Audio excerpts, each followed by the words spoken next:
Hey guys, how's it going? Robert Syslo here, Director of Production for Grant Cardone TV, and I'm back again on Ask the Pro.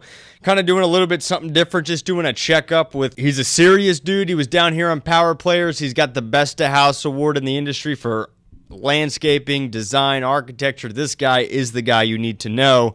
Steve Griggs, my man, is here. Steve, how you doing, bro? Good, Rob. How you doing in Miami? Dude, I'm good. Is it getting cold up there yet or what? No, today was actually 90 degrees. Hot day today. Oh, man, I remember those days. It teases you. You're a little bit warm in September, and then it smacks you in the face.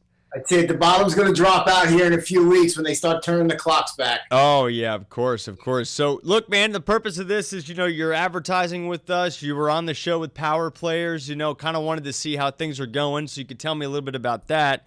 And then we're going to get into, you're a seasonal business, so your business kind of depends on the weather and what happens outside. And I know there's a lot of people that might be involved in that kind of an industry or any business that has other factors that depend on it, like, anything along those lines. So the real intention of this was to tell our audience, if you're in that kind of a business, what exactly could you do to keep the money coming in? What steps could you take as a business owner, entrepreneur to kind of keep the flows going, even though you might have a sudden drop off in traffic or necessity for your product or service?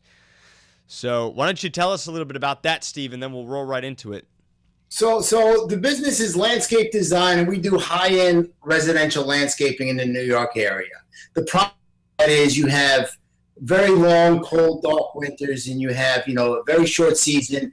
April, May, and June, people don't want you around their properties. July and August, they want to, enjoy it. And then you have another short term, September and October, and then you're in for this long winter. So when I reached out to you, I says, Rob, I got to get out of here for the winter. It's cold up here. And that's when we decided to talk about, hey, Steve, what do you do in the off season? So being on Cardone University and being with you guys have me thinking about synergy businesses and how they commingle. And also, we actually started a construction business in New York City where we renovate apartments for management companies, and that's kind of been, flowing along with everything that we got going on. So what you ended up doing was you were studying the platform, studying the program, and you said to yourself, okay, well, the landscaping might not be so successful right now because it's going to drop to below 30 degrees, and I don't, who's going to be really be planting right now. But you looked at another avenue where there's money, which is construction. So what made you decide, hey, I need to get another source of income during this kind of off season? Just by being on Cardone University and listening to you guys and directing me and getting the brand awareness. And basically I'm saying, well, wait a minute. I have 6 months that I work. The other 6 months is downtime. I have the bills still coming in, the mortgages. I got to make something happen. I have the staff. I have the manpower. What can these guys do?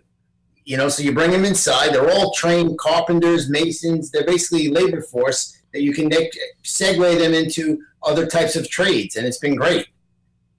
Excellent. So that's the entrepreneurial spirit. I know you said you got it from Cardone University, but what was the switch? What was the thing that you told yourself, you said, hey, I have to do this right now? What was that little moment for you? The moment was Grant, when we were talking, he's like, you got to get rich. You got to get going on. You have to have multiple flows of income, right? So for 20 years, I just depended on the landscaping and basically try to sock away money for the winter like a squirrel. And you would basically deplete your savings, and you start over in the spring again from zero, and you have to build it up. And it just wasn't working. And then when you talked about the synergy and how you make two businesses work together and symbiotic, I think that was the word he used, these symbiotic relationships. And that was an easy switch over for me because we have the staff and we have the know-how and then we have the contacts, really. Perfect. So when it comes back to being an entrepreneur, it's more about maybe not depend. You might have one core idea that you want to work with, like you're good at landscaping, but there's also another opportunity that exists out here. And if you're especially in a business that's dependent on seasons or dependent on specific things that could directly affect customers coming to you, you have to look for something a little bit outside of the box but also relates to what you're currently doing.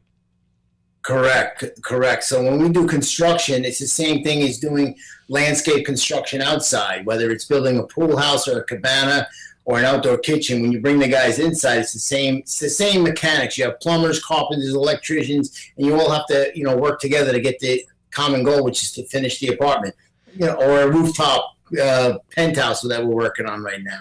Right. So why was that so important for you to figure out the symbiotic thing that could exist with your company?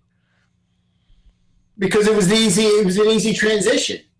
I mean, it was a no-brainer. When the light went off, and he says you got to get multiple flows of income and create a symbiotic relationship, I'm like, wow, I have construction contacts in New York City. We do a lot of work for construction company owners. And it was very easily flow. We hooked up with a couple of management companies, and we've definitely building it up, actually. It's almost half and half of my business right now. Oh, wow. That's incredible. So what advice would you give an entrepreneur right now, kind of in your similar position, and they're like, how do I even start to think about doing a symbiotic thing? How do I create a secondary business within the business? How do you create a second? Wow. I mean, if you're in a seasonal business, let's say, and you're selling ice cream in the summer at the Jersey Shore, you know what that's like. Yeah. You're from up north. The boardwalk shuts down. I don't know what they do in the wintertime. Maybe they pack up and go to Florida. But by living in New York, the cost of living is so high, you got to make a lot. You have to work pretty much 12 months out of the year to get it going. So what was your question again? I'm sorry. What advice would you give to an entrepreneur looking to expand and create a secondary flow, a secondary part of their business? I mean, like a lot of landscapers do like snow removal, right? So that's their winter income, let's say. But like last winter, we had no snow. So what do? I mean, you can't leave it all up to chance. You have to almost find out what is your core. What's your strengths? And some of the other stuff we do in the winter is we design projects for the following year. It's like when you go to Florida in the wintertime, your plane ticket's going to be more as opposed to in the winter as it is in the summertime. So I advise clients to listen. You look thinking about a landscape project, get on the boat early, design it in the wintertime. It'll be much cheaper than trying to get me to design it in the springtime. You just have to try to think outside the box. And really, I didn't start thinking outside the box until I got with you guys. And my train of thought and my thinking is totally turned around. I don't even think the same as I did anymore. That's good. And that's imperative. I mean, I know for me, it's all about how do I expand? What's the next step? What's the next thing? Okay, I'm here.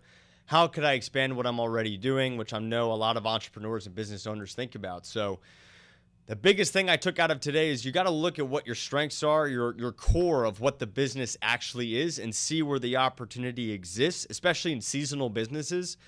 Where does that opportunity exist to go sideways for you, your company, and in the future of the actual business, so that you're not, like Steve said, draining all of your savings or living off of something that you work so hard to create, and you don't have to start over from zero again. So, Steve, I really appreciate you taking the time. Just a few minutes out of today, I wanted to give the audience an update of what's going on with you, what we've been doing down here, and anything else that you wanted to add? Yeah, just about. I want to talk about you and what you've done for my business. I mean, this is the first time I've ever been on this Skype thing you got me doing here, so it's kind of weird talking to a little green dot on my computer. But I've been on you guys. I met you in cold January day when I was sitting around doing nothing, getting ready for the spring, and then we developed a relationship, and we've been hitting it hard ever since January. And my business has totally turned around 180. I can't even keep up with it all right now. I mean, it's been great. You guys have been great coming down there, meeting Grant and being on the Power Players. Everything is just taking off. So last bit of advice is just keep working hard for everybody and think outside the box, because there's so many opportunities out there if you just get outside the box. And thank you for Rob on this Skype thing we're doing here, and it's very cool. I love it, Steve. Thank you so much. All right, guys. Thanks for tuning in. We'll see you again next week on Ask the Pro. Grant and I will bring somebody here that can share their expertise and their professionalism about their industry that you can take tips and advice from for yours. Take care. Have a good one. Thanks, Rob. Take care.